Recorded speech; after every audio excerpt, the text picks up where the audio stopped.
আসসালামু আলাইকুম। তো এখন তো বৃষ্টির পরে যদি স্প্রে করতে হয় তাহলে কি দিবেন?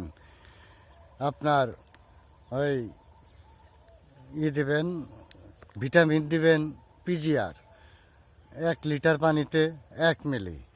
আর তারপরে বিষ দিবেন সাইপারমেথ্রিন গ্রুপের যে কোনো বিষ মনে দিবেন প্রতি লিটার পানিতে 1 থেকে 2 মিলি।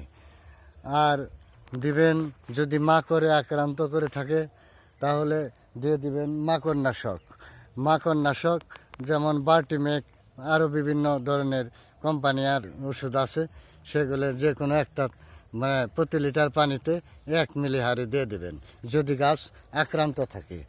আর তারপরে দিবেন ছত্রাকনাশক, যেহেতু ফল এখন মোটা হয়েছে কিছুটা, তো কাজেই এখন আপনার দিতে হবে, ওই এমিস্টার টপ দিতে পারেন প্রতি লিটার পানিতে 1 মিলি।